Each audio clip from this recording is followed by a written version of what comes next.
So hello there, ladies and gentlemen. Welcome to another episode of the DNF1 F1 podcast. My name's Adam Burns. I'm one of your hosts for this evening, and joining me once again via the telephone, as we're respecting social distancing, is Courtney Pine. Courtney, how are you doing this evening? All well? I'm doing fine. Good evening, ladies and gents. So, for those of you that listened to the last podcast episode, which went live last Friday, I believe, it was a bit of a delay because we've just been going through some stuff and obviously been busy with editing. It was a long episode. And I think because we've not really had much engagement in terms of interest, I suppose is the right word, over some of these podcasts. I mean, we're still growing. It's going to take some time. But obviously there's more important things going on in the world at the moment. So obviously people aren't really engaged in sport as they would normally be when it's usually active. So in the last episode, we went on to talk about some of our favourite cars, some modern, some not so modern, and just to talk a little bit about why we thought they were so good. And Courtney had kindly prepared a list of some of his favourite cars, and then obviously I gave a bit of a technical analysis into what made them so great. And now this week we're going to do an episode where it's going to be some of my favourite cars. So same logic.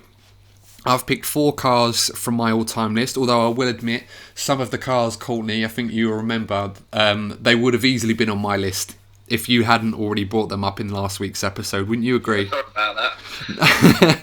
No, it's absolutely fine. I mean, I'll let you. This is always the problem of letting you go first, or letting someone go first. I've got first dibs. Double entendres everywhere on that. So, but if you're interested, guys, that episode, we literally put it out last Friday. It's a really good episode, put a lot of stuff on the YouTube channel. And if you're listening to it on podcasting platforms like Spotify or iTunes or Apple Podcasts, then do check that out. It's on the YouTube channel. While you're there, do like, share and subscribe to the channel. It really helps us out a lot. And I think at the moment, when we're still trying to build an audience in this difficult time and being consistent, we could really do with your support. I think we've got 18 subscribers, which I'm actually quite happy about. I know it doesn't sound much on the grand scheme of things, but I got a little notification today, Courtney, to say someone new had subscribed to our channel. Oh, yeah. So it's kind of nice when you see that. It kind of gives you a bit of a lift and kind of motivates you to keep doing what you're doing, because we do work quite hard on these podcasts, and I feel like... Well, here's the thing, though. We had a conversation about this, was it yesterday or the day before? I think it was yesterday. We couldn't have chosen a worse time to start a podcast. Yeah, trust us to find motivation on something like this in the middle of a global crisis. If we'd have started this a year ago like we planned to originally, we might actually be somewhere along the way and it wouldn't be so bad. But because we're in the situation we're in, it's a very difficult time for people that are new content creators like ourselves and other things that we want to do in the future. But we'll persevere like everyone else. At the end of the day, we're doing a podcast about Formula 1. There is no Formula 1 on. Yeah. So we're stuck in base form at the moment, mate. And this is it. I think some of our more juicy episodes, like we talked about the Then versus Now series, which we will be doing eventually, and we have an episode ready to put out for you guys, which we're really excited about. But of course, there's some stuff we want to work on in terms of the quality of it and other bits we want to put in, but we don't want to put that out just yet because it's a very big thing, and we don't want to waste it when we're brand new to this and we know it could be so much better for you guys, because we feel you guys deserve so much more from that, even from new content creators like that, us. So when things start to improve and obviously people engage and want to be interested in Formula 1 again, then that's when we'll start putting out that kind of content. But until then, we've still got some great stuff. We've still got some great stuff we want to talk about. We did a good episode last week, so do check that out, guys. I know I keep plugging it, but do check it out. It's a really good one. Quite a lot of funny stuff in there as well.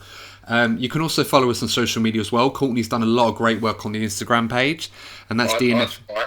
Yeah, so no, he's done a lot of great work, a lot of good stuff on there, and you can follow that on Instagram. It's DNF1_podcast, and it's the same handle for Twitter as well. Although I will admit, Twitter, I've not really been doing much on that Twitter page, if I'm honest. So a bit of a faux pas from me on there, but obviously I'm going to be engaging a bit more on that in the future when everyone's a bit more involved. But I think Instagram's always a good social network for that kind of thing, really. So I'd say it's very easy to run the Instagram page. But it's easy. You say that, but I mean, there's a lot more great content on Instagram. I think Twitter's like hilarious, but I think Instagram's so much easier to communicate. It kind of merges. it merges the best bits of Snapchat and Twitter together, in my mind. Yeah. And it's great. So yeah, definitely follow the Instagram page. Do follow the Twitter page as well. Helps out. But do subscribe to the YouTube channel as well. And obviously, if you follow us via a podcasting platform, as I mentioned a few earlier, do follow and download from there as well. It really helps us out a lot. Anyway, I just want to backtrack a little bit. Yeah, go on. I didn't raise this point. Well, even yesterday. If you have a look through our videos, okay, I'd say our most viewed videos were the pre-season testing ones. Yeah, because that's right. There's an interest. That's what I mean. Because there's an interest, like an energy, an intrigue about what's going on and what's to come, or reevaluating things. And we don't have any of those things at our disposal at the moment. So we're kind of clutching at straws. We're doing our best, though. Yeah, I mean, we're definitely trying for you guys. Don't get me wrong. I mean, I know I talk about some of these episodes we've got in the pipeline that are going to be really, really good. And I know it may make it sound like I'm holding these back deliberately because I don't want to waste them. But the truth is that I just feel that you guys are going to enjoy this so much more when we put a bit more time and a bit more effort, and everyone is like mega motivated and intrigued and really wants to get involved. And I think that because everyone else's focus is on different things, more important stuff than sport. Not that there are many things in people's minds that fit that bill, but I think it's going to be much better for you guys, and you'll enjoy them so much more, as we will too. And we don't want to feel like we're just throwing stuff at you for the sake of keeping this going, because we're not. But obviously, you know, your support, even at this time, is really, really appreciated. I mean, I think I'm right in saying, Courtney, that I think on YouTube especially, our most popular videos at the start of the season, they were getting around 150 odd views plus, which is mega for a YouTube channel that has 18 subscribers, like I said. And every one of those people that have subscribed to us, we can only thank you unconditionally for your support. And obviously, I hope that there are many more of you listening to this podcast when it goes live that will want to be involved and help us out. So guys, you know, plug and play all this we would like to do. If you can help us out, just leave a like, subscribe. Even if you only watch every other podcast and stuff like that, that's absolutely fine. But obviously, it's great. It's starting to sound like Deji, mate. A little bit, yeah. I feel like I need to... Should we have a charity boxing match when this is all over and I'll talk some smack about you and you me, and then we'll cuss each other and all that crap? I ain't gonna do a diss track. If I did a diss track, it'd probably sound like something from the streets. Do you know what? I reckon I could produce a really good diss track. All the music and everything else, the video would be great, and then you'd absolutely destroy me with your lyrics in yours, and then mine would be worthless. All that massive production they do, and it's worth waffle in terms of lyrics, and you just hit me with one line as like, I'm gonna end this man's whole career. There'll be like a wobbly camera, and I'll be spitting bars with the llamas in the background. That's it, mate. Be like spitting fire. You remember those videos? That's a super hot fire guy. No. Do you not? Oh my God, Courtney, do you not know? Super hot fire. Come on, you got to be pulling my leg. You must know. I really don't. I don't know what you want about. Oh my God, right. For you guys that... Okay, so Courtney, you can check this out as well. You know exactly what I mean. But for you guys that are familiar, or even if you're not, just type in on YouTube super hot fire, right? There's this guy that does this rap battle, and it's like a parody of rap battles. And this other guy he's battling with spits loads of these bars and lyrics and everything else, and really lays into this guy. And this other guy called Super Hot Fire, he just spits a few lyrics, silly things, and he's got the whole entourage behind him. They all make noise. That's where you see that gif of that guy with the leather jacket and the glasses, Courtney, and all his mates, the entourage, are all like hands to their faces, all in shock, like what he's just said. That's where that gif. Yeah, that's where that originates from. There you go, light bulb. Yeah.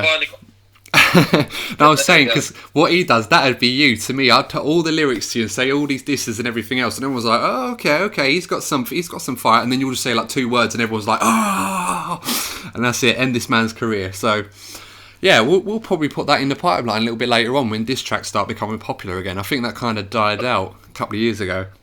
Yeah. I think it's got to the point on YouTube where everyone's so bored that like the YouTubers that did the diss tracks are watching the diss tracks made about them. Yeah. I'm okay if I've done one.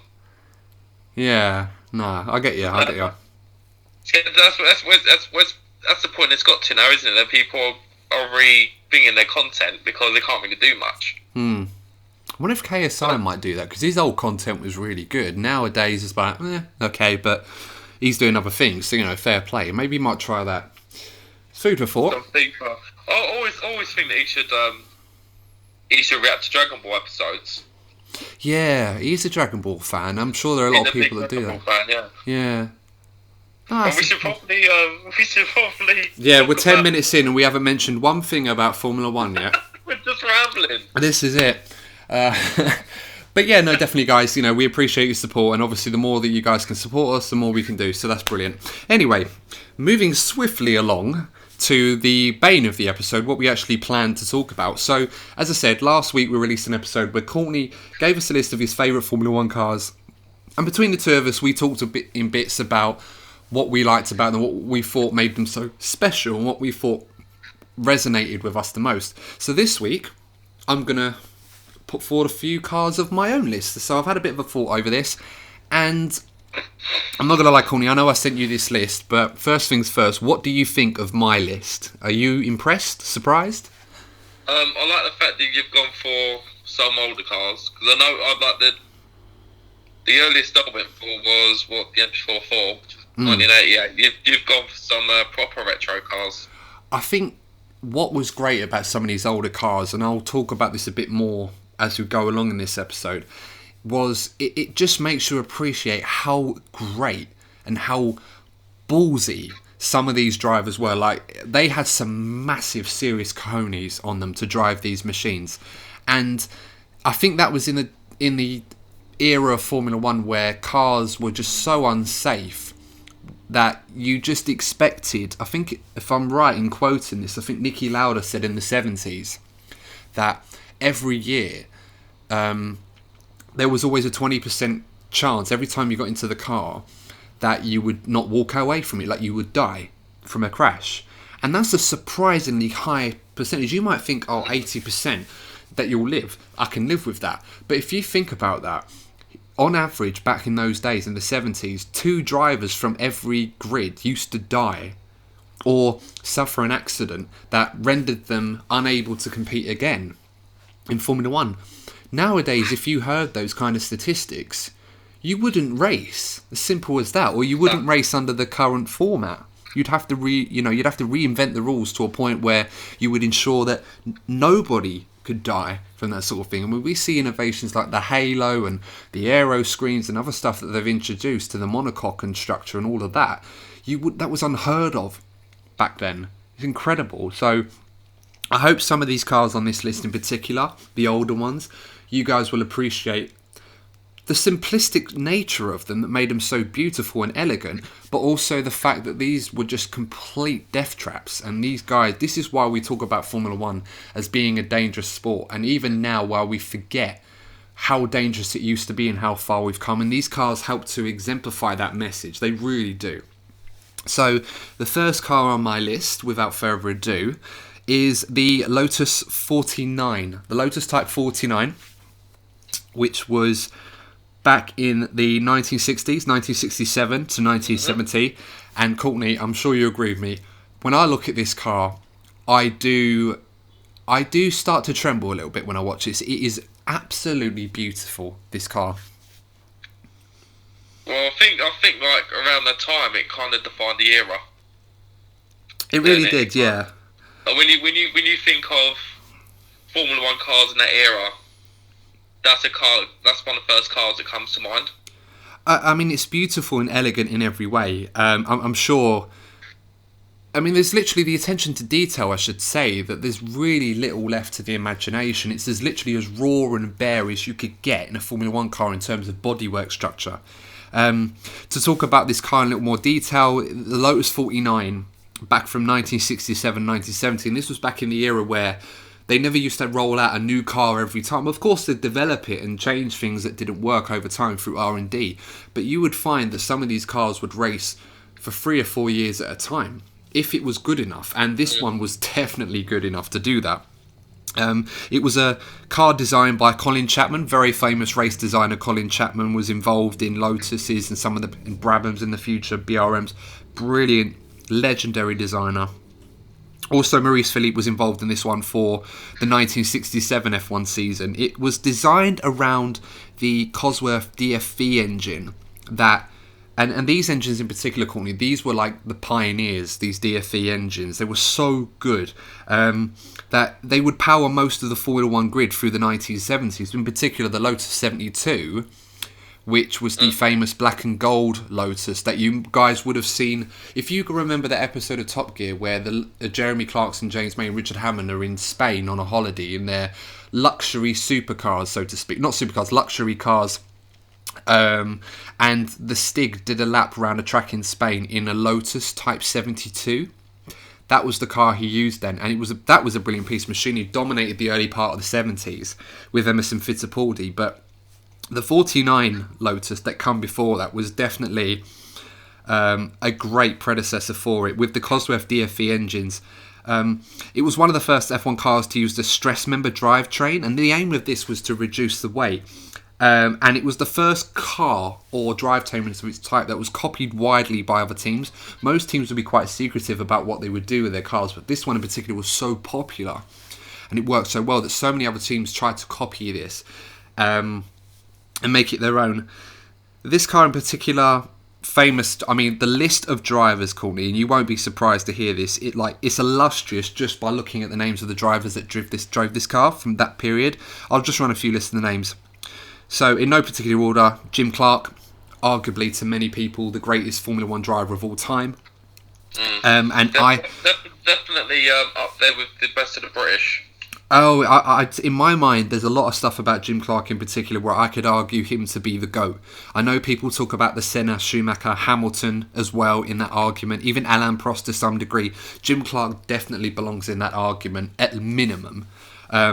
Top Gear did a great, not Top Gear, the Grand Tour did a great documentary on him that I definitely recommend people to watch just to personify how great Jim Clark was behind the wheel.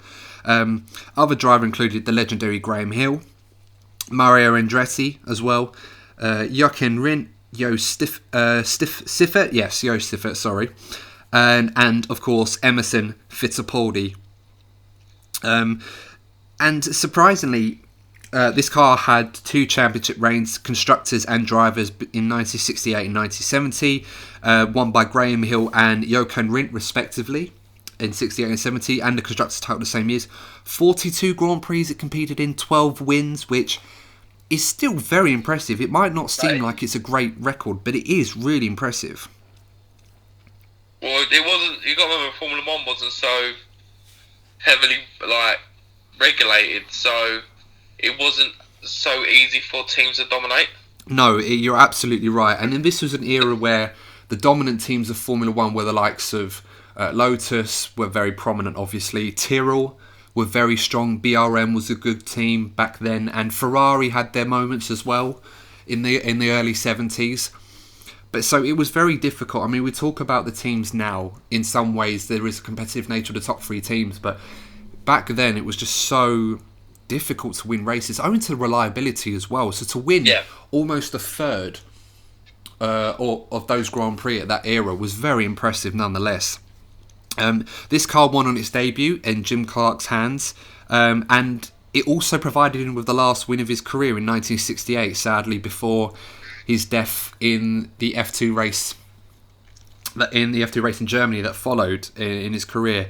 I mean, it's easy to say perhaps this car would have won even more races if Jim Clark was still racing, had survived and was still continuing to race in the Lotus. I mean, Graham Hill went on to win that year's title as well in 68, and the car continued to win races into 1970, and I think that shows the hallmarks of a great car when you can win races in multiple years, not just one. And that's what all of these cars in my list have in common. They were able to win races in more than just one season. Well, yeah, they define eras, don't they, rather than seasons? Yeah, absolutely. And I think this list definitely, shows that in great detail. I mean, the story of this car, it comes from Lotus had competed in the 3-litre Formula back in the 60s, and they had a very difficult first year in 66, and Colin Chapman had went back to the drawing board to come up with a design that was both kind of back to basics and forward thinking. And he was taking inspiration from early designs on this car, particularly the Lotus 43 and the Lotus 38 in the IndyCar series. So the 49 was the first F1 car to be powered by the Cosworth Ford DFE engine. And this is after Colin Chapman had convinced Henry Ford himself to build an F1 power plant in Detroit. Now, this was usually unheard of. Detroit was not obviously an area well known for cars and that, but obviously Ford had really helped to put this on the map. So when he convinced them to build a power plant there, which obviously made the baby that was known as the DFE engine, it was so impressive. And the Lotus 49, it was an advanced design in Formula One because of its chassis configuration. It was a specifically designed engine that had a stress-bearing structure member, which was bolted onto the monocoque at one end and the suspension and the gearbox at the other. And because this design was so impressive and so complex in some way, virtually all Formula One cars have been built in the exact same way, in this fashion. You could literally look at the modern cars now and they're built exactly the same way. This car was a pioneer for chassis and engineering design. And so, I think it's lasted that long. Yeah, I mean, we talked last episode about the 1988 McLaren MP4-4. And some of the innovations in that car that still carry through today, the 93 Williams as well, the FW14, those things that are implemented today, they still stand the test of time. And we go even further back to the 49 Lotus, which dates as back as 1967, as some of the concept of the predecessors that Lotus and Colin Chapman was very heavily involved in. These designs still resonate today, so he was so ahead of his time. And the Lotus 49 was a great example of that. Other examples of this, Lotus was the first team to use aerofoil wings. And these were introduced in the 1968 Monaco Grand Prix. So you can see on the Lotus now that usually people look at the Lotus 49 as a green and gold design. But there's obviously the latter designs when they had the change in sponsorship with a cigarette company in the late 60s and 1970, where the design of the car became a red and gold colour that some people are more familiar with. I think Adrian Newey has a red and gold 1970s Lotus 49. I think he did a feature with Martin Brundle on Sky with this car. Funny enough, ran Zandvoort actually. And originally these wings were bolted directly to the suspension. They were supported by cylinder struts, so they're quite high up. They're really tall wings like that, and that's how they were put forward. These wings were mounted several feet above the chassis of the car, and had more effective use of clean air, I should say. The only problem was is that they were very fragile, and they had several breakages which led to dangerous accidents, and the high wings themselves were banned, and Lotus had to mount these wings directly onto the bodywork, which is a lot more like we see today. So there is an advantage to having it the other way, but they were just so fragile, and they couldn't stay on the car. They just couldn't handle the loads and pressures that was happening on these cars. So, God, yeah, particularly then. Can you imagine what the suspension would have been like? Oh yeah, absolutely. It was great. I mean, you look at all these innovations, and I think reliability, I should probably say the right way. Reliability was always the pet peeve for this Lotus 49. As impressive as it was, it could have done so much more if it was more reliable. Graham Hill found this car quite easy to drive, and it was very responsive, but the power of this Ford engine was so good it was very difficult to handle, and Jim Clark didn't like it originally. He always had reservations about it, and because the V8 engine would have sudden bursts that they wouldn't really anticipate, so it was quite difficult to get on top of. A famous quote that Graham Hill in particular had about this car after his first run, he said, "It's typical witty fashion. It's got some poke, not a bad old tool." It's quite a... Yeah, it does, yeah. Very much so, yeah, no, I agree. It's something you probably would say. Some people probably scratching their heads like, what the hell does that mean? Translate. I think we'll have to set up Cockney subtitles. I think so, yeah. I think you're going to have to give a little bit of a video. I think actually that's the point, guys. If you add an extra like on this video if you want Courtney to give you all a lesson in Cockney rhyming slang on the DNF1 podcast. Do a bit of a feature on there. And in the background, you've got Chaz and Dave music in the background just to set the mood. The old Peaky Blinders look. I mean, Peaky Blinders is popular, so, it'll probably go down well. Peaky Blinders are based in Birmingham, Adam. Yeah, I know, but I don't know. It's just people... You're thinking about the look, the old flat cap, aren't you? Well, yeah, of course. Like, you rock that look, so, I think people would be alright with that. You know what? I'm going to put it out there for anyone that cares, which I'm sure they don't. I do like wearing flat caps, but I've actually never watched an episode of Peaky Blinders, so I haven't actually done it for that reason. I just like how they look. Yeah. There you go.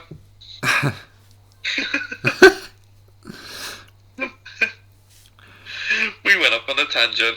We always seem to do that. I think that's just how it is. I'm definitely going to do a podcast called the Off Tangent Podcast and just ramble There you on. go.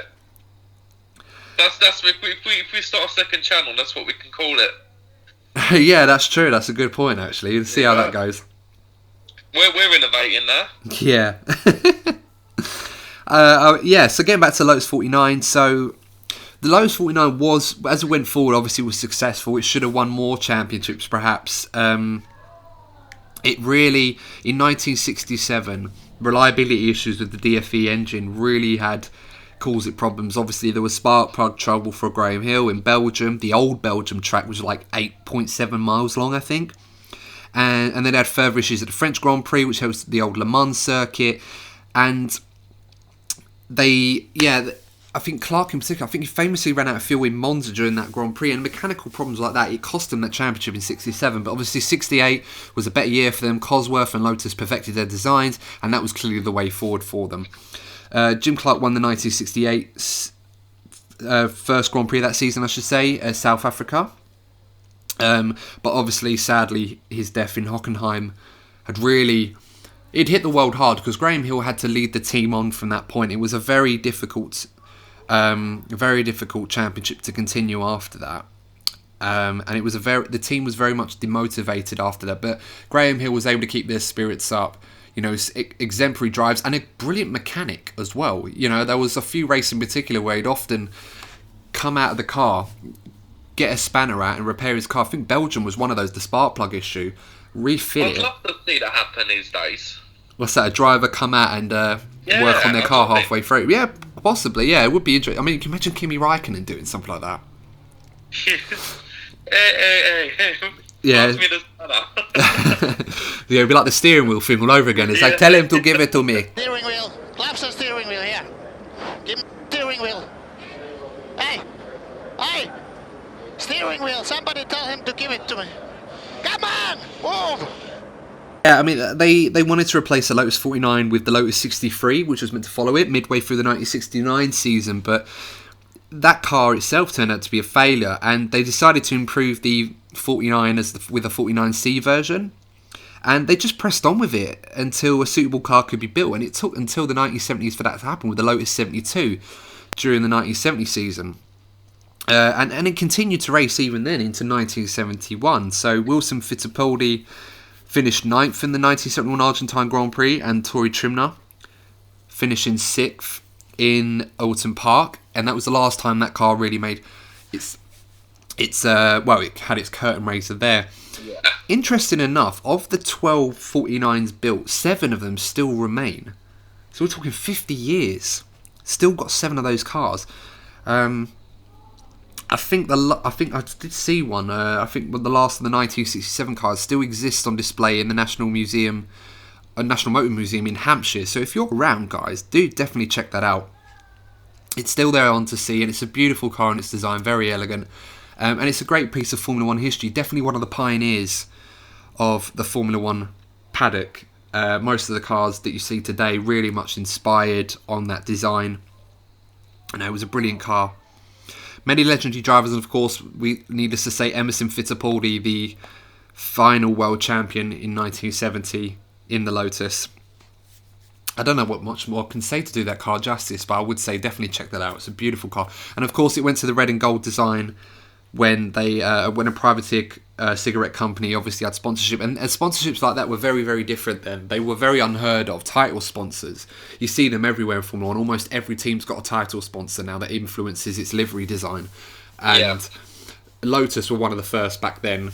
I won't name the cigarette company for obvious reasons, but they signed that agreement, and and I think the rest is history on that car. I definitely recommend checking it out. It weighed 500 kilograms as well.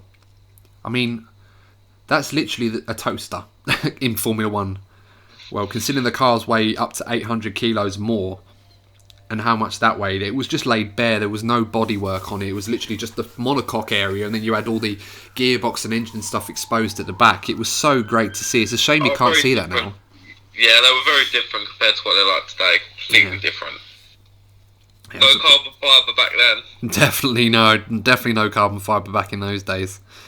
So moving on to the next car, and I think this one might resonate with a few of you guys for some obvious reasons, but I'm going to talk about the McLaren M26, which, for those of you that don't know, or not hardcore Formula 1 fans, this is the car that featured in the film Rush, starring Chris Hemsworth. The story of the 1976 Formula 1 World Championship between Niki Lauda, the late Niki Lauda, and James Hunt as well, who was the champion that season. Give it a watch. It was a good film. It's a very good film. I tell you what, in terms of sports films, they always have difficulties, especially when they're trying to be adaptations. And I will go out a limb on saying this, but I don't think I've seen a film that covers a sporting event, a non-fiction sporting event, in such great detail and coverage since Moneyball, which was based on the baseball team, the Angels, back in I think it was the 90s or something like that. The one with Brad Pitt and Jonah Hill. Really good. That was a really good film, Moneyball. Definitely recommend watching that.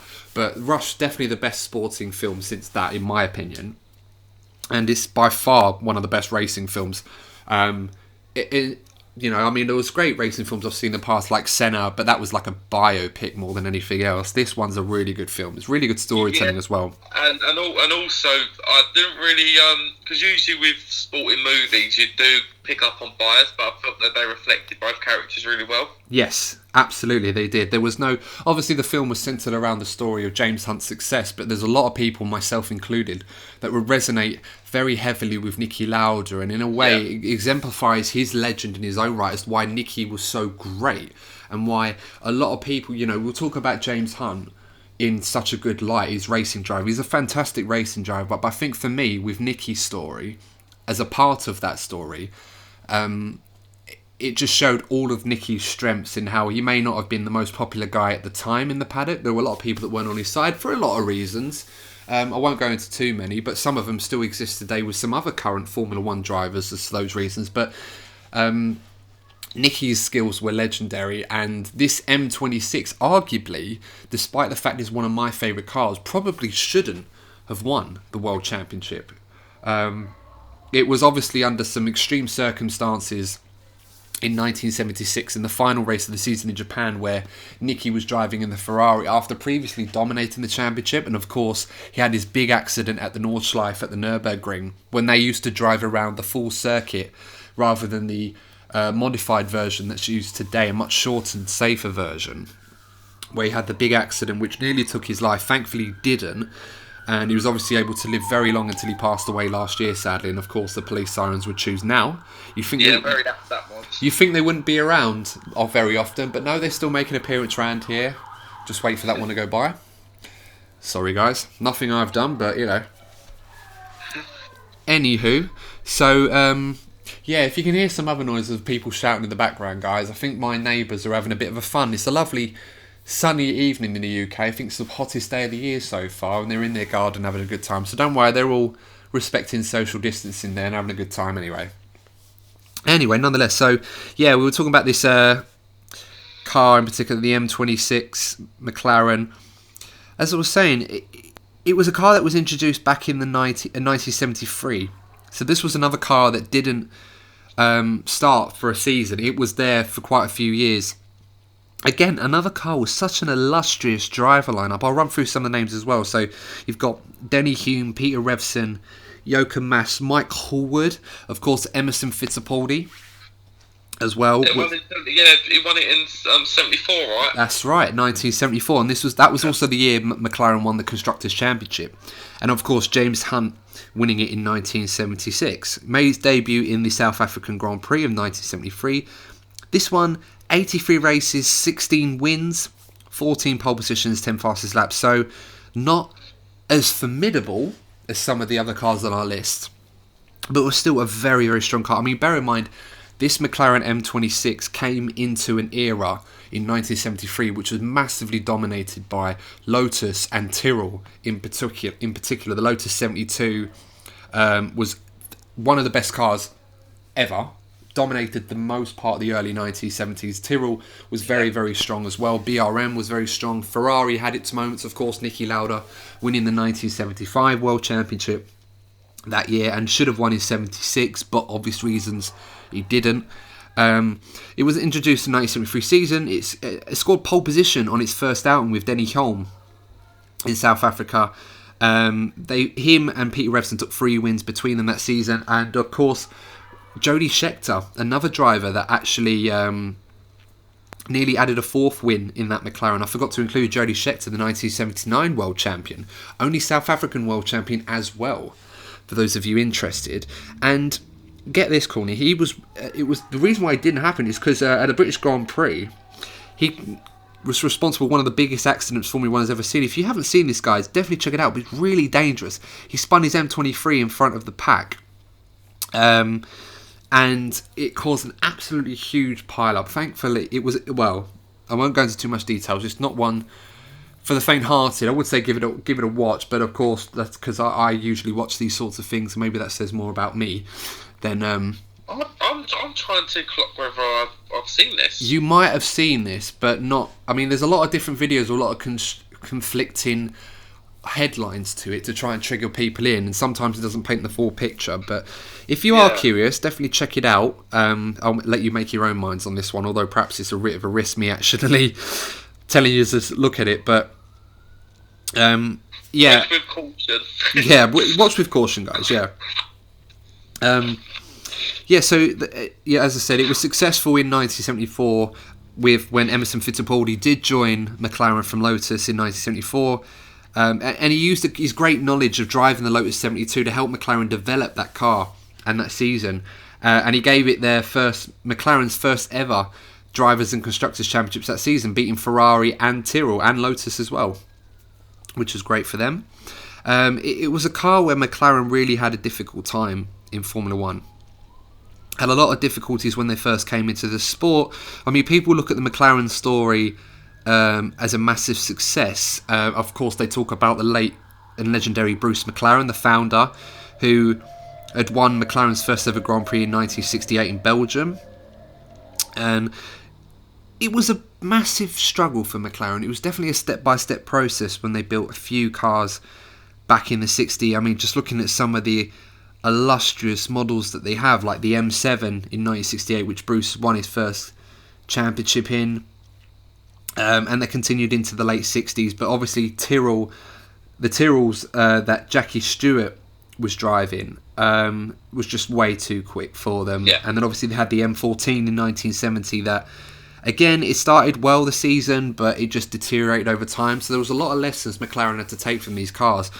And then in 1972, they had better fortunes in there, and the M19 from McLaren was a much better car than the M14, and they just took these lessons bit by bit. And then, of course, it came the M26 and the M23, these cars, and they just really blew the field away, particularly in 1974 when Emerson Fittipaldi was driving.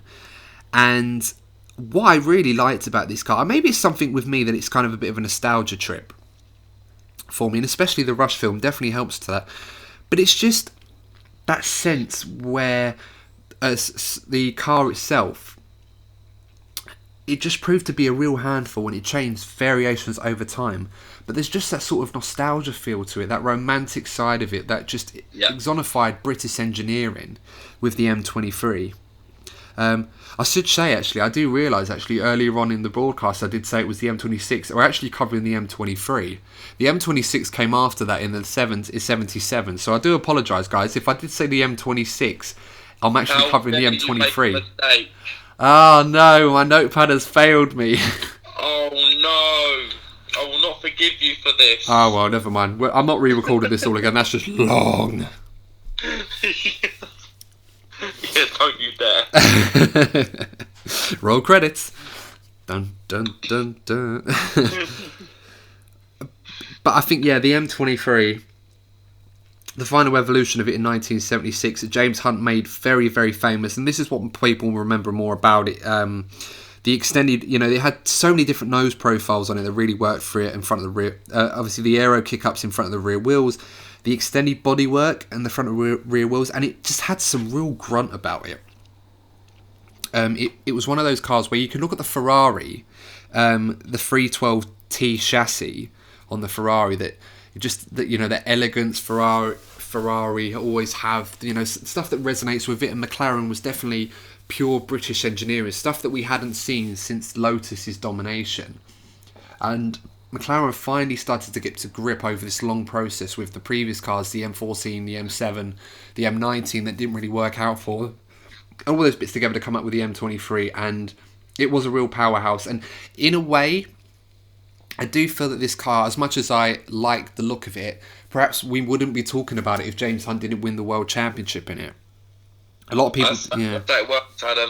Yeah, I mean, a lot of people don't remember Fittipaldi's excellence in 74, and of course he come runner-up in 75 to Niki Lauda. So it is a legendary car. It won 2 World Championships, and sometimes maybe I don't do it a disservice, but it's a bit more than just a car that won 2 World Championships. I mean, it's certainly more than a lot of cars on these lists, but I think the best way to really enjoy it in its beauty, go back and watch those videos of James Hunt, and also watch the Rush film as well. I mean, I can endorse that film till the cows come home, but it's definitely a great example of British engineering, the underdog story with this car, and it was able to come across that combinations of Lauda and Ferrari, where having a driver like James Hunt in itself is almost like a highlight reel. He had the British kind of celebrity swagger about him, James Hunt. Yeah, I mean, a great interview that a lot of people involved in Formula 1 will know about this car in particular, that James Hunt was famous for, was that interview with the late Stirling Moss, who I'll probably take this opportunity to send my condolences to his family at this time. Obviously, we lost him last week. Very legendary Formula 1 driver, 16-time race winner, arguably the greatest driver to never win a World Championship, Sir Stirling Moss, but he was definitely a champion through and through, and the Formula 1 world is certainly going to miss him, that's for sure. But he had this great interview with James Hunt where he asked him about what does it take to drive these cars back in 1976, and he just said, big balls. Simple as that. And they certainly did to drive these cars, I will say that much.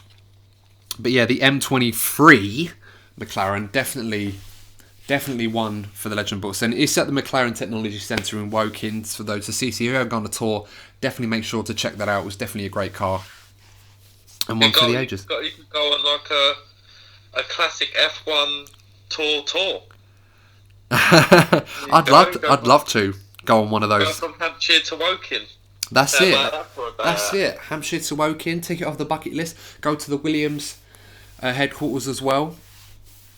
So many great places, so many great Formula 1 tours you can go on in some of these factories, and a lot of these F1 teams based in Britain, they do actually do tours of their factories if you're ever interested. So if you've, obviously when this situation with COVID-19 improves and we can all start going out again and having good days out, I definitely recommend for you hardcore Formula 1 fans, go to those factories. Go to Milton Keynes, check out the Red Bull one. Go to Brackley, you can see the Aston Martin one, well, Racing Point, which will become Aston Martin, but we'll talk about the developments going on there in a future episode as well.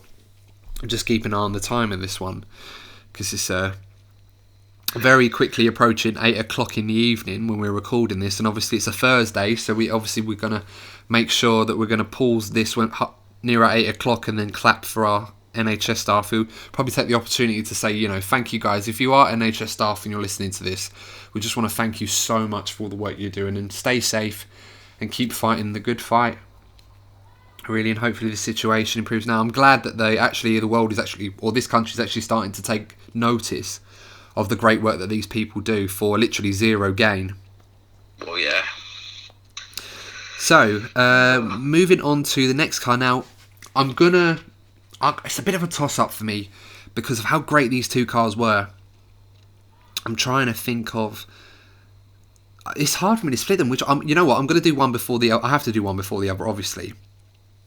But it's really hard for me to split these two because equally in their own rights, they have a very good claim to be considered the greatest Formula 1 car of all time. But I'm going to start with this one first. So, the Ferrari F2002. Obviously, no prizes for guessing what season that competed in 2002. Driven by Michael Schumacher, Rubens Barrichello for Ferrari. I mean, it's gorgeous in every single way. This was the car that gave Michael Schumacher his 4th Drivers' World Championship. It was the second year. The partnership between himself and Rubens Barrichello. I mean, the records of this car was immense. I mean, the most fastest laps in a single season, 15. 11 pole positions, 15 Grand Prix wins in 16 races in the 17 races of the 2002 season. Can you guess the 2 races and drivers that actually won Grand Prix in that year, Courtney? Oh, so other than... I'm going to go for Montoya. Yeah, so Montoya won at the end of the season. Yeah. The other one was in Monaco, 2002. Do you know who won that race? Oh.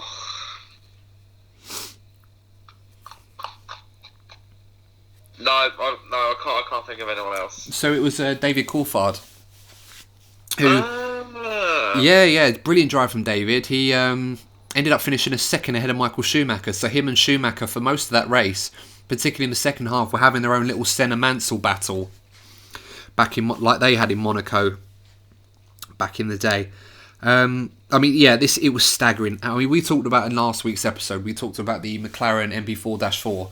The F2002 was the first car that come anywhere close to doing what they did. And in a lot of ways, they took that bar and ran with it even further. It was so impressive. I mean, compared to the F2001, which was impressive in its own right, it was much lighter than its predecessor. It was powered by a 3-litre V10 engine, which had a very low centre of gravity. It was so good. It had excellent handling. I mean, we'll talk about other cars being mighty and quick, but this car handled beautifully. I mean, a good example of this, ironically, was when Michael Schumacher won the World Championship in France, where he was literally wiggling the car like crazy across the line. And in a normal Formula 1 car, you do that, you're going to spin it out, but this car was so agile. Ferraris were always known for 2 things, being very agile and being very powerful in the engine department. And when the 2 mixed together, it was an absolute dream. I mean, I'm going to read a list of the people involved in the actual designer car. To suit, I mean, you had Ross Brawn, technical director, Rory Byrne, chief designer, one of the best designers of a Formula 1 car ever, Aldo Costa, head of design and working in the engine department. Nicholas Tombazis was the head of aerodynamics, another great aerodynamicist. Rob Smedley was even involved. Rob Smedley and even James Allison was involved with the on-track mechanics and designs of this car. So when we talk about James Allison, the success he's doing in Mercedes now, and obviously his time at Ferrari, he was heavily involved on the F2002 in his earlier days back then. It's such an amazing car, one of the best sounding Formula 1 cars I've ever heard. That V10 engine producing 900 brake horsepower. It was so fuel efficient and very drivable. It was literally the perfect car.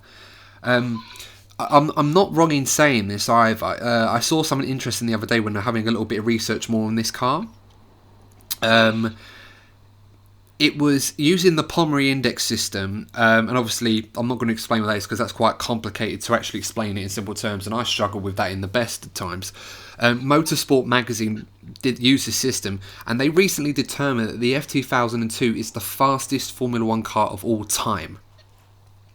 According to this index, take that for whatever value you like. The Ferrari, I mean, compared to other cars in time, that we talked about Mercedes last week, some of their cars, the F2004 Ferrari, as a direct comparison, it achieved better qualifying lap times at 12 of the tracks than the F2002, but the race pace was absolutely mighty in this car. I'm not wrong in saying it was just a beautiful piece of engineering and machinery, and it just looks so good. I mean, this was definitely, in my opinion, one of the greatest cars of all time. I don't think I'm wrong in saying I'm a big Ferrari fan, and I get goosebumps thinking about these cars. But in particular, you can sort of sense the enthusiasm when you talk about it. Do you know what? I mean, I almost feel a bit silly for almost not including this in the list because it was a toss-up between including this or a different car, and I thought, you know what, I'm going to include this as well. I mean, I had to at the end.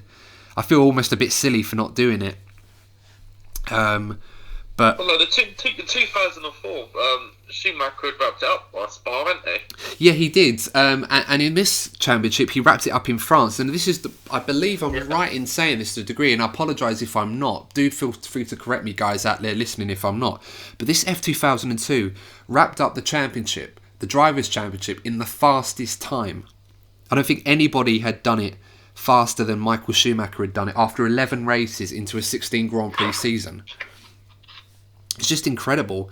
And Ferrari had done a lot of work in the 90s. I mean, we talk about Schumacher winning 7 world championships. There's a very good argument that Michael could have easily got to 10.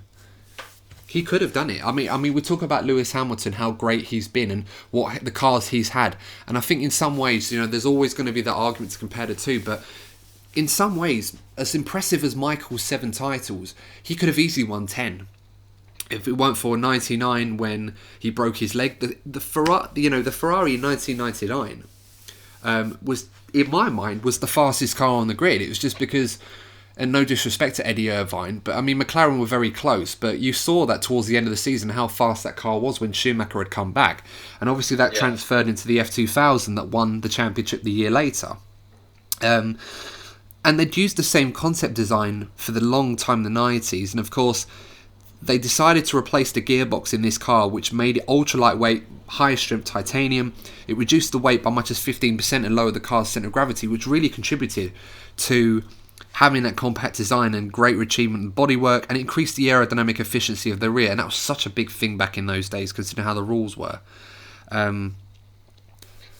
So I guess what followed from that season was just total domination for Ferrari. We already talked about they won 15 out of the 16 races that year, with the exception of Monaco.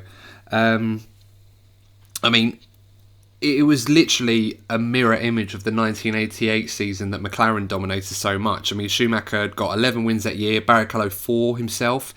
The only race they failed to win was at Monaco, while the F2001 didn't take the Malaysian Grand Prix in that race as well. That was the race Montoya had won. And Schumacher himself finished every race on the podium, never finishing lower than second with the F2002. I mean, that's crazy. Can you imagine that? Never finishing a race lower than second in a single season. You see, you sometimes forget that some of these records are actually set. Yeah. That's a limit, isn't it? Like, you can't... I mean, that's just crazy. I mean, could you imagine going into a race? I mean, we talk about how dominant Mercedes have been, how dominant Red Bull were, but that year in particular for Ferrari, literally when it all came together, and in Michael Schumacher at the peak of his powers, you look at that as a driver. Even if you're Barrichello, his teammate, you just think, how the hell am I going to beat Michael today? He's a completely different beast in that machinery, and it did coincide. Yes, a lot of people said this was the boring era of Ferrari's domination, because 2003 by contrast was so much more exciting, obviously because of the battle between Schumacher, Raikkonen, and Williams as well in that mix as well with McLaren. It was just a complete contrast, but 2002 was just sheer domination, like the likes which we'd never seen from one particular driver. I don't think we've ever seen domination like that ever, and I'd go a long way to see that again. I mean, Ferrari themselves scored. I mean, we talked about in previous years, I should say, before I say this stat, because this is an amazing statistic. We talked last week about McLaren having more points than some of the other teams left in the championship that 1988 season. How about this for a stat, Courtney? Let's see how much it blows your mind. But in the 2002 season, Ferrari, as a constructor, scored as many points as the rest of the teams in the championship put together. 221. And this was the points tally back in, and these were the points that were awarded back in the early 2000s, which was like 10 for a win. I think it was still 6 for second place back then. I mean, that is incredible. What does that statistic do? The rest of them must have thought no point in even showing up. No, it literally was. To some people's minds, it just... I mean, it was so good that Ferrari decided not to develop the car after the Belgian Grand Prix in the summer.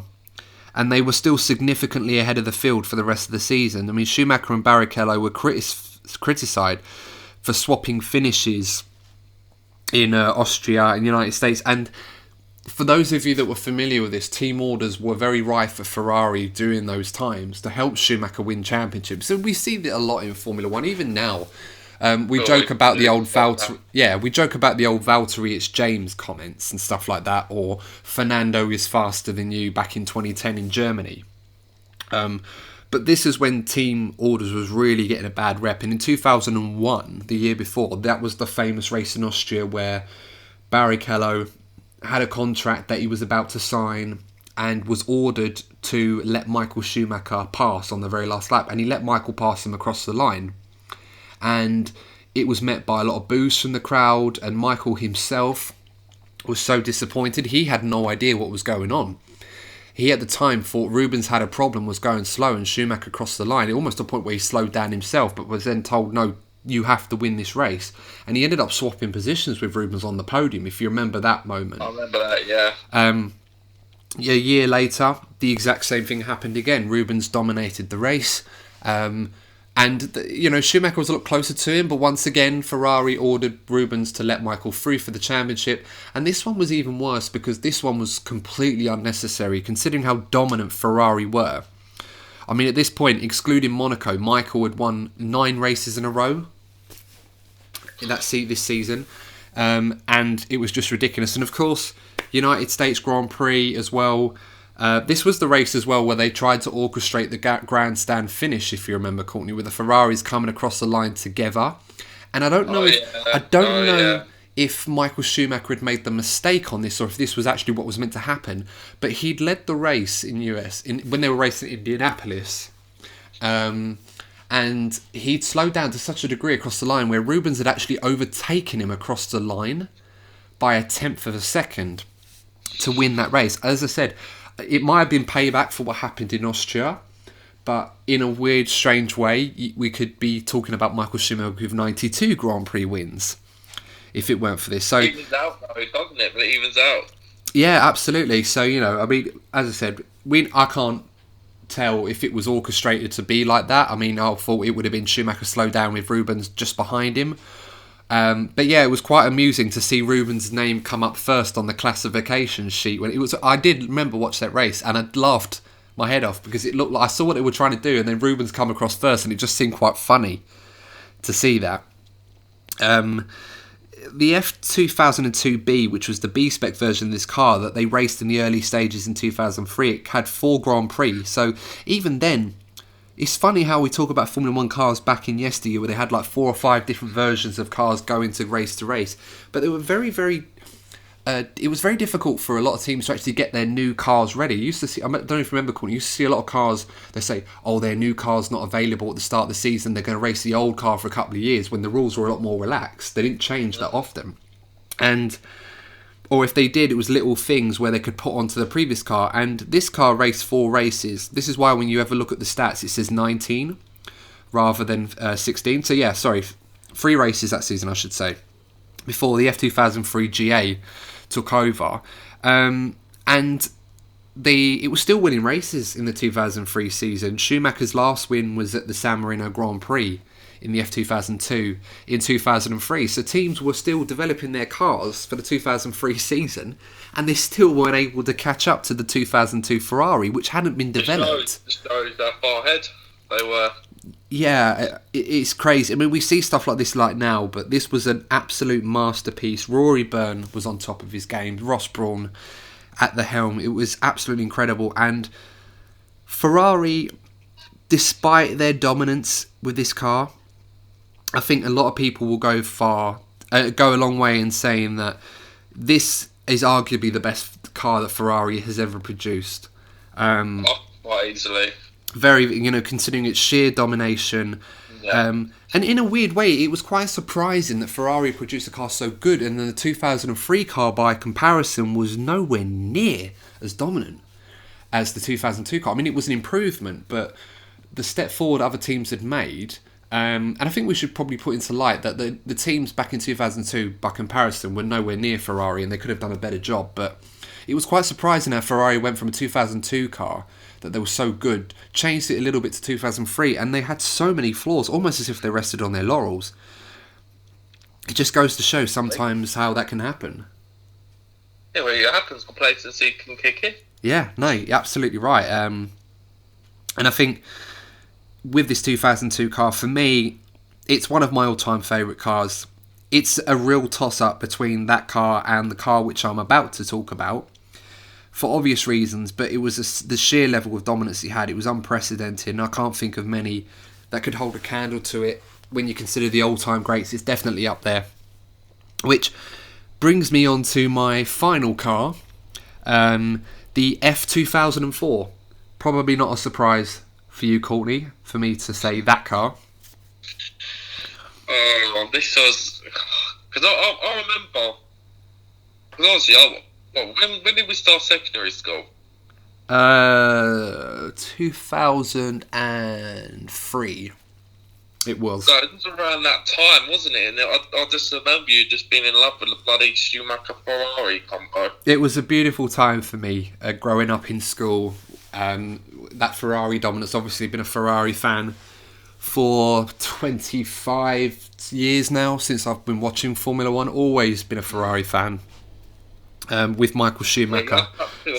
To be fair. With Michael Schumacher's golden years, and obviously I've had to suffer a lot of heartache and misery since 2007, where Kimi Raikkonen won his Ferrari's final drivers' championship. Of course, we had constructors' championship in 2008, where Massa was champion for about 30 seconds until Lewis Hamilton's famous overtake on Timo Glock. Yeah, that was a difficult race for me to watch. I have fond memories of Lewis's success, but at the time that was a very hard one for me to watch to the end as a Ferrari fan. Probably not so much for you, Courtney. I imagine your house was being flipped upside down in absolute bedlam. Enjoy. I remember watching it. I jumped on the sofa and I was just jumping out. Go on, son! Go on, son! It was one of those where even before the commentators said the famous, like Martin Brundle saying, "Is that Glock? Is that Glock?" I saw it was Glock coming down the hill, and I was like, "No, no, no!" Because I realised what had happened, and then it was like, "Oh my god, it's all over!" Literally, the camera cut after Massa crossed the line, and we thought, "That's it." I thought it was back marker. No, I knew straight away who it was because I was watching the timing sheets, and because he had them dry tyres on a wet circuit. Still, some people still think that was fixed. I don't understand how they can have that opinion. I mean, don't get me wrong. You could get that Formula 1 fans, though. Glock was going uncharacteristically slow under the conditions, but the conditions were changing so quickly from dry to wet running. It caught Lewis out for a long time until the tyres went into his own. That's why I went earlier in that race, Sebastian Vettel in the Toro Rosso passed him because Lewis was on the wrong tyres, and then the tyres came back to him at the very last moment. You know, all that into equation, you could see why. I mean, it was dramatic as it was. People would think, "Oh, how has that happened? That's not right." And their partnership that they had in GP2, yeah, I get that. But if you could prove categorically that Timo Glock deliberately slowed down on purpose to let Lewis Hamilton through, along the same lines as proving that Nico Rosberg back in 2015 that he scraped Lewis Hamilton's tyre to give him that puncher in Belgium, then 2014. Yeah, 2004, excuse me. Then you might as well just give him the World Championships for those pieces of driving, because that's just that's how I get. Everyone loves a conspiracy theory, but no, Lewis won that on merit. And I'm happy. I don't mind saying that as a Ferrari fan, but I'm a Formula 1 fan first and foremost, and I only care about seeing the best driver win on the day, and that was Lewis's day, you know. So that's how it goes. Anyway, moving back to the F2004. I mean, this is probably arguably the only car in my mind, other than the McLaren MP4-4, that really challenges the F2002 as being considered the greatest Formula 1 car of all time, and that includes even the modern cars. That's my opinion. Maybe it's a nostalgia thing and I don't give the Mercedes cars enough credit, but I feel that the competition was blown away so much more in these cars. And perhaps Mercedes in a way holding back because of how dominant they were, and perhaps the nature of the rules Formula 1 was more about fuel efficiency and conservation that prevented Mercedes from really letting those cars loose to see what they could really do. I mean, we're talking about cars that in last week's episode we talked about the W05 that dominated certain Grand Prix by half a minute to 40 seconds running in lean fuel mixes and saving fuel, where they could have carried on for another half an hour because they still had that much fuel. We never really got to see what they could do. These cars of yesteryear, they were able to go flat out, and you could see how much they blitzed the competition. But, I mean, the F2004, another brainchild of Rory Byrne, Aldo Costa. John Eiley was involved this time. Aerodynamics is very good as well. Ross Brawn, again, playing that vital role in the production of the car as the team's technical director. Paolo Martinelli was leading the engine design. Very, very influential figure. Was the mentor for Matthias Binotto, who's now the leader at Ferrari right now. You know, so Mattia Binotto was very much involved in the engine program at Ferrari. There's a very good interview that Michael does where he shows people around the Ferrari garage on a race weekend, and there's a good part where he's having a chat and he finds Mattia Binotto working on some bits in the garage, and Mattia Binotto's not got the curls or even the glasses. I think he was wearing contacts that his day, but he didn't have those famous glasses that he wears, like the Harry Potter type glasses. So it's hard to recognise him, but then you hear him talking, you thought, wow, that man is going to be the Ferrari boss in 15 years' time. Little did we know. But the F2004 was a massive upgrade on the F2003, and there was a lot of good bits about the F2003. I mean, I'll talk about it as like a bit of a flat note compared to the F2002, but it was a car that won both World Championships that year as well, so we can't really knock it. But the F2004 was the final car in Ferrari's 5-year domination. 6 if you count the Constructors' Championship. I mean, people forget that Mercedes have won 6 Constructors' Championships in a row, but that's not an outright record. Ferrari did that between 1999 and 2005. Sorry, 2004, excuse me. Yeah, so they won 6 Constructors' Championships, and this was the final one. Michael's 5th championship in a row in the drivers, and his final World Championship of his career. Again, this was one of the most dominant cars in the history of Formula 1. It was the car that really personified this domination of any years. And we would talk about the F2002, but this was really the one that really took some beat, and it took a massive amount of rule changes to really knock Ferrari off the perch. Of course, a lot of credit to Fernando Alonso and Renault winning their first championship in 2005. They did a brilliant job, but this really prompted the rule changes to really change the sport and change the way that Formula 1 was going, because Ferrari were just running away with everything, kind of like Mercedes are now. This car was based on... They do, though, don't they? That's what they do. They change the regulations, stop a team from dominating too much. Yeah, I mean, try as they might. I mean, all these teams have their periods of domination. I mean, Lotus dominated the early 70s. McLaren had their period the late 80s and late 90s as well. Ferrari have had periods in their history where they dominated, most notably 99 to 2004. Red Bull 2010 to 2013, and Mercedes now 2014 to today. The aim of these rule changes on this structure is to try and shake up the pack and stop a team dominating. And yeah, they do work eventually. I mean, Mercedes now dominating the sport the manner that they are, it will go eventually. I mean, there have been times where it should have finished. Ferrari should have at least won one of 2017 or 2018 in Sebastian Vettel's hands, perhaps more 2018, considering he had that in his he had the car and he had everything, and he just completely bottled it to some degree, especially after Germany in 2018. So, you know, and it doesn't do much. It doesn't do much credit to a team like a Mercedes when they dominate that. And I think the biggest part of their success is the fact that they're able to adapt to the rule changes. And Ferrari did this a lot as well. I mean, 2010 to 2013, there wasn't a massive overhaul of changes. Red Bull got on top of the 2009 regulations halfway through Brawn's success that season and really ran away with it. In the same way that Ferrari in 1999, after McLaren had won in 98 in convincing fashion, had done a lot of work in 99, and there's a very good argument that, in my mind, that Ferrari, if Michael Schumacher hadn't broken his leg at Silverstone in 99, could have won that World Championship as well. He was leading the championship before that incident, and he was dominant when he came back. And it was all centred around Eddie Irvine. And Mika Hakkinen did a fantastic job to win that championship. But you could argue Ferrari could have won that championship. Drivers won as well, if not for that. But back to the F2004, it was an upgrade on the 2002 car. It was a combination of the best bits between the two. They had to redesign the gearbox in this car. It had to be a lot more resilient, and the rear end aerodynamics, that's a bit of a tongue twister, was improved, and it featured a much shorter wheelbase. It was even more agile than the F2002, which was unprecedented considering. This car was equally dominant. It won 15 out of the 18 races it competed in. It scored 12 pole positions, including many lap records, which still exist today. I think there's 4 lap records that still exist despite the incredible improvements to Formula 1 cars. And you see now the modern cars, Courtney, that exist today in 2017 beyond, since the big rule changes there, where the cars have changed so much, where there's lap records galore because of the increase in aero and speeds and everything else. Right. Yeah. There's still 4 active racetracks where this car still holds the fastest lap. Actually, no, sorry, tell a lie. So I'm just looking at this now. I did make a note on this. So there are 6 tracks that are still used on the Formula 1 Canada now that were used back in 2004. Quite a change. And the 3 of them in particular, the F2004 still has the fastest lap. It still has the fastest lap at Melbourne. It still has the fastest lap at the German Grand Prix at the Nürburgring.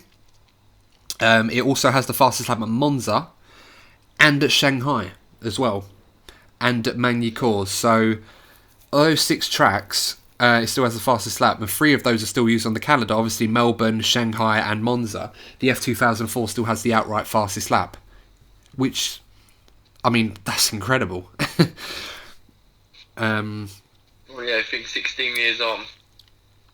Yeah, I mean, it's the sound of this car as well. I'm not going to lie. For me, this is my favourite sounding car I think I've ever driven. If anyone's driven the F1 2019 game, this is one of the cars that features on this. And I don't think I'm wrong in saying that when you watch it in replay mode, the actual sound is just deafening. It's so...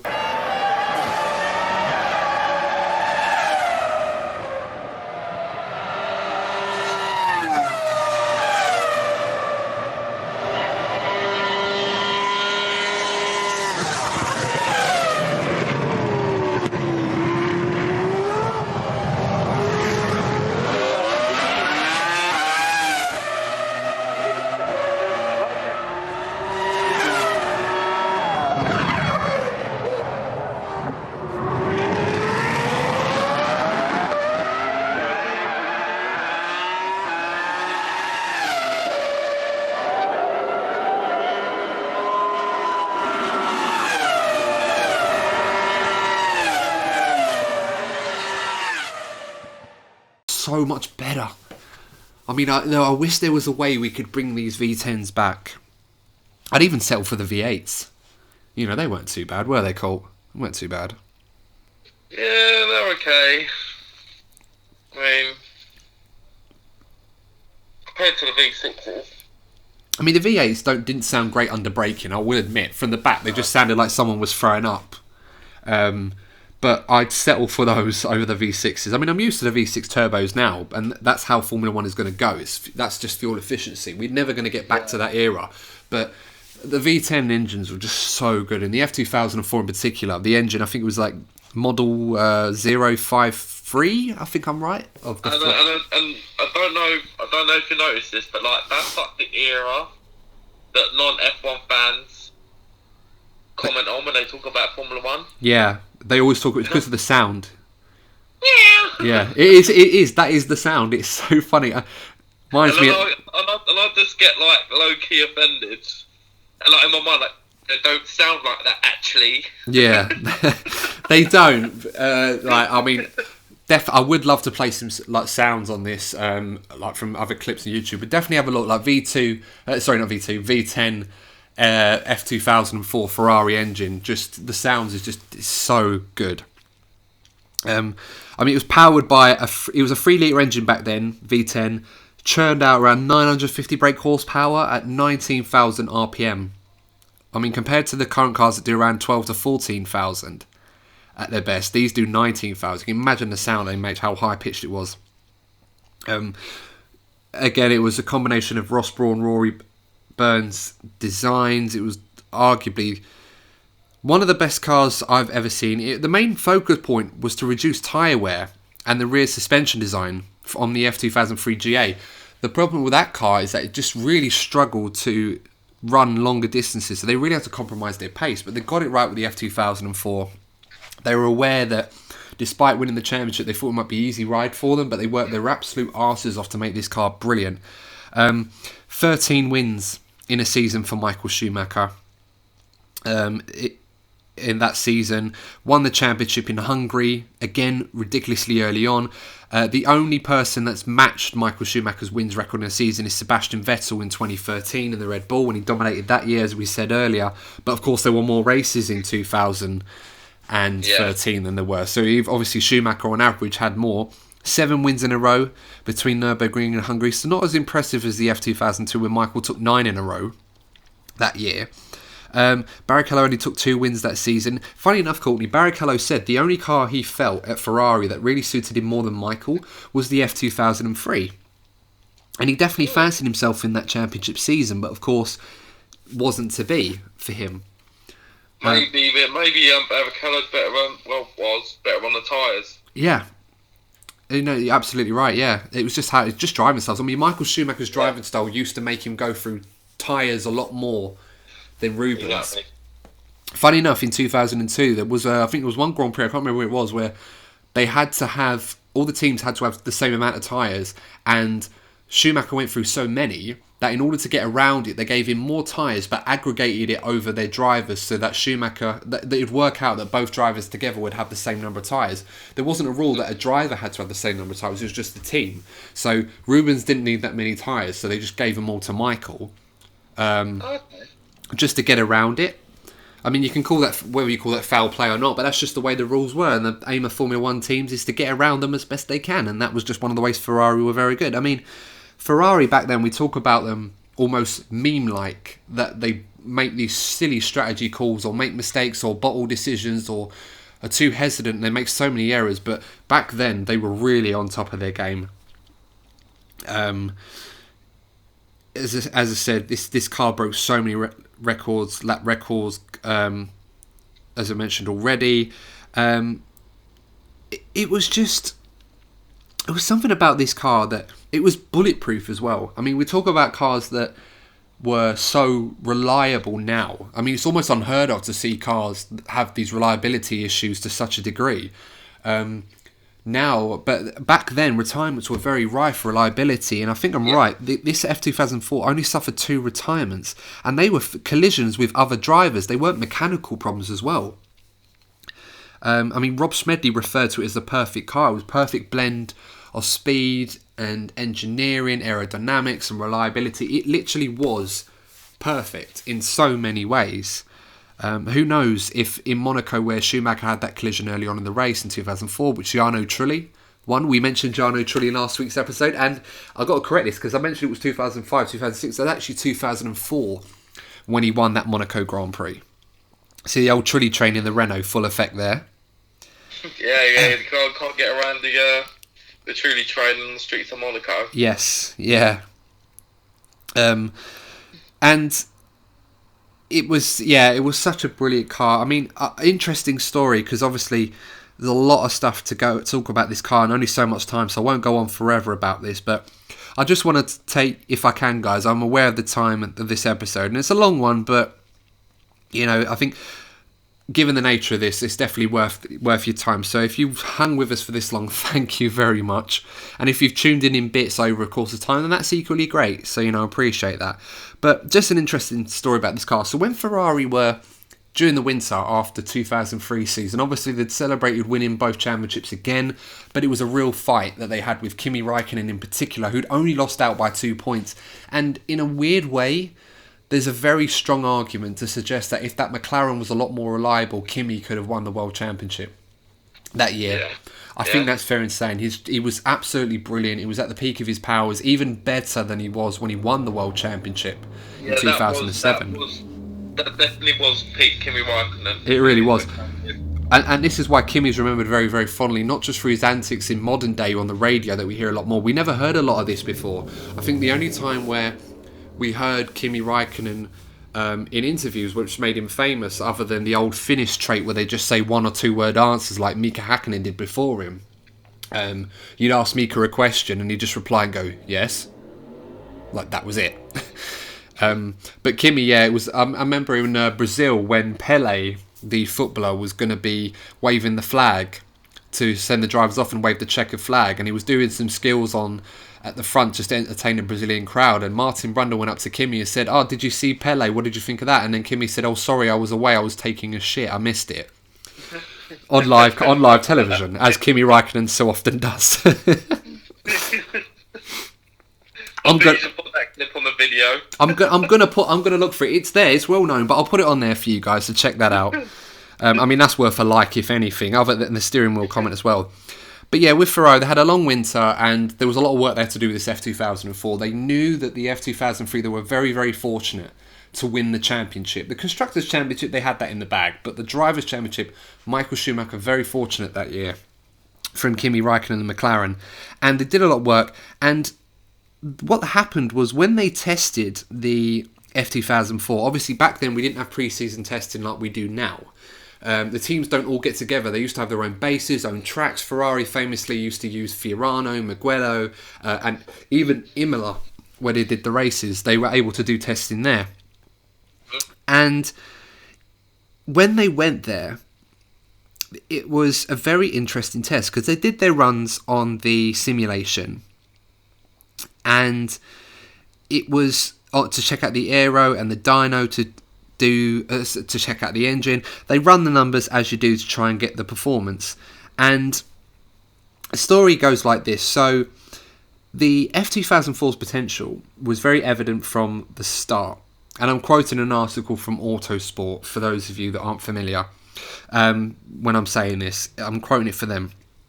So they said the F2004's potential was evident from the start. Following an encouraging run at Fiorano, it was taken to Imola, a more representative venue because it was an active Grand Prix that season. It was so much faster than it had been predicted that the engineers were left shell-shocked.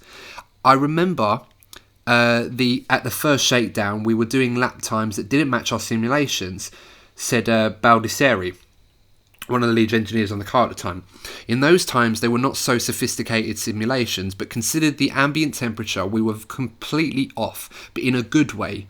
Everybody was saying we had to check that everything was okay, and that we were on the weight limit. By the time the package for the opening race in Melbourne was added for a later Imola test, where rival teams were present, the car's pace was clear for all to see. It was mega. Rob Smedley recalls, we had the 2003 car and then Michael jumped into the F2004. He got out of the car and had this massive smile and he said, I'm telling you, it's real. We were saying it can't be. We know what the aero numbers are. We know what the engine is. There's absolutely no way. And, I mean, in addition to this, it just goes on to say, the only time we went to Mugello for testing and I was able to go flat out all through the Aribatia corners, it was just magic. I mean, the car itself, to put this in perspective how fast it was compared to the F2003, it was about 1.5 seconds faster in qualifying trim. And this was, and usually the rate of performance improvement, like we'll talk about testing this year, Mercedes, I think testing, they reckon it was around about of a second, 7 tenths to a second in between that gap that you'd find improvements for most of the teams, and they found that this car in qualifying trim, that we don't really see them do qualifying laps in that often in pre-season testing now because of the sandbag and everything else, but they found 1.5 seconds when they did, and that was one lap. When they did the race stints, this was even more impressive, Court. Like, this was another thing which really made me giddy when I first saw this, but in the beginning of a race stint, when they fueled the car up, it was 1.5 seconds a lap faster as expected. By the end of the stint, the tyre wear was so good, they were ending up 2 to 2.5 seconds a lap faster than the F2003. I mean, that's night and day. That's the difference between. Yeah. I mean, in this day and age, they'll take years to catch up. I mean, to put that in perspective, guys. the F2003, on average, if it's 2 to 2.5 seconds a lap slower in race trim, that's the difference between being the fastest car and being the slowest. Not even the slowest car in today's Formula 1 is 2.5 seconds a lap slower than the lead car in race trim. But, and back then, that just makes the 2003 winning Ferrari at the back of the field if everyone else improved at the same rate. It was just mental. And Ferrari in this car, the team was peak of its powers. Nigel Stepney, the famous technical manager during that time at Ferrari, he did an incredible job marshalling the mechanics, managing the team setup, managing the race setup with John Todt. We haven't mentioned John Todt, the leader at the FIA, was very heavily involved at Ferrari during Schumacher's dominance. In a way, definitely showed his skills at the helm there. Aldo Costa said this car was the best in terms of reliability, and there was a lot of development on that side. Process and methodologies, they were all testing things, and it just all come together. We talked about the F2002 being a culmination of all of this coming together, like it was a perfect recipe. But the F2004 was on a completely different scale. I don't think it's unfair in me saying this, and for me, it brings back the most fondest memories. This is why I put it up there. I know I've bored you guys a lot about the tech stuff, and I'm sure, I appreciate you guys bearing with me on this. It's very difficult to try and really come across to you guys about how incredible some of these cars are when you talk about the technical elements and all of this stuff that come with it, especially if you're not really into cars. But the fact that you talk about these Ferraris in particular, the F2002 and F2004, and the way that they dominated their respective championships, for me, it just hits home on what Formula 1 was about for me growing up, what really resonated with me as a Ferrari fan. Mercedes fans will probably feel this way now, as Red Bull fans, but you look at particular cars, and Courtney picked out his favourite, one of the favourites he had, the Mercedes W05, and how that car just blitzed the field, and how it just shows a team at the pinnacle of their powers in a car that just you could not beat. You could probably stick me in a Ferrari F2004 at the time, and if I'd had if I was at a relative level compared to Formula 1 drivers, obviously not me in real life, I'd get destroyed. I'd never be able to drive it to its capacity. But you could fancy, it was one of those where you could say, oh, my nan could drive that and she'd probably win a world championship. It was that good a car. And I think in a weird way, it's why a lot of people don't rate Michael Schumacher, in the fact that these cars were so good. And in a way, I understand that, but you also got to argue that, well, if that car's so good, then, the car just doesn't turn up to be good. There's driver input, there's all this other stuff, and it has to work towards the driver's abilities. This is why you see some cars like Ferrari later on. I think I'm not wrong in saying, Courtney, between 2010 and 2012, you had Fernando Alonso dominating in a Ferrari to some degree compared to his teammates. Some cars just suit some drivers better than others, but the F2002 and F2004 in particular, I'm happy to go on saying I don't think I've ever seen a car in my lifetime that has been as dominant as those two. I know we've seen dominant cars, but there's always been chinks in their armour. There's always been weaknesses that other teams have just not exploited. And in 2004, this was true. Williams and McLaren dropped the ball, and Renault were building up to a massive two-year period after that with Fernando Alonso. But even now, you look at those two cars in particular, and they would still compete with the modern cars of today. They're that good. Yeah. Couldn't put any better myself, Adam. I think I've sold it enough. I think I've done the justice on this. Although I am aware, Courtney, in future episodes, I need to bring you more in, because I know half of this is just me going on a monologue.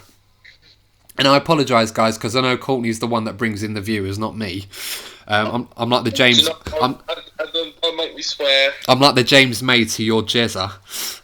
Don't make me swear. I was going to swear. Well, we ain't got a jar out for it yet, so you're more than welcome to if you want. But I was about to use an F. We've used F a lot in this episode, in a positive manner. So maybe I'll. But yeah, that's just some food for thought, guys. Like I said, it's a long one, so I don't expect you all to sit through it all the way through. But I appreciate you guys indulging with us and taking some time to listen to us talk about some of our favourite cars. And I hope you agree with some of them. If you don't, that's absolutely fine. But I'd love for you guys, actually, I'm going to put a challenge on this. On the Instagram page, on posts we put in the future, even on the YouTube comments if you're interested, put some of your favourite cars down there, some of your favourite car models in there. I'd love to see what you guys enjoyed, what some of your favourite cars were in Formula One. If it's the year. As well. So particular memories from those years. Absolutely. I mean, we talk about certain cars in that, but there are some other great cars that we talk about winners. We talk about cars that have won, have been successful. I think there's one thing we all had in common with our list, Courtney, is every single car we mentioned won a world championship. Yeah. We didn't actually pick one out, and it's hard to pick one out that doesn't win, because there's obviously the first thing you look for in Formula One to be your favourite car or something is one that wins or is successful. But in this case, we've gone for champions, world beaters, ones that could arguably go up there as the greatest of all time, and in a way that's why they're in our list. I know we talked about some of them not always the greatest of all time, and some of them weren't. I mean, the M23, for example, McLaren, great car, but I would never consider that to be one of the greatest of all time for a lot of reasons. The Lotus 49, a great car, brilliantly, it's legendary, and it was inspiring and a pioneer for many cars that followed. But again, because of the era it was at, I'll never consider it to be one of the greatest cars of all time. It's one of my favourites, but definitely not pound for pound one of the greatest. But then, what do I know? I'm just a fan like you guys. Every opinion's the same. But I think probably a good time to wrap this up, I should say, Courtney. I've been waffling on for quite a long time. It's alright, mate. It's alright. Going to get you more involved in future episodes. I mean, these two are very much a technical episodes for the hardcore Formula One enthusiasts. But normal service will be resumed for the next episode. We're going to obviously look back on some of the news that's been going on the last couple of weeks. There's a lot of interesting stories to go around. And of course, guys, do check out the Instagram page as well. Courtney's put forward some suggestions for stuff that you want us to talk about in future episodes. We'd really appreciate it if you just took part in these polls, just to let us know what you think. Let us know what you want us to talk about in these episodes. It's a bit difficult at the moment with the current COVID-19 situation, which I'm glad we've managed to veer away from as a distraction. But do let us know if there's anything in particular you want us to cover in Formula One news, or if there's other stuff you want us to talk about in general, Formula One related as well. Other things if you want to see some other stuff. So do let us know. Please give the video a like if you've enjoyed it. Please subscribe to the channel, really helps us out. And follow us on Instagram and Twitter as well, DNF1_F1 podcast as well. So I guess that's all that's left to say is thank you, Courtney, once again for joining us via the realms of the telephone. What a great invention. It really is. I really appreciate it. Now it's really saved our bacon a bit, and it's not much more we can say on that, really. We've been talking about great innovations, and that's another one. So that's it from us, I suppose. So Courtney, once again, thank you very much for joining us. Always a pleasure to have you on. And we will see you on the next DNF1 F1 podcast. So take care, guys. See you soon.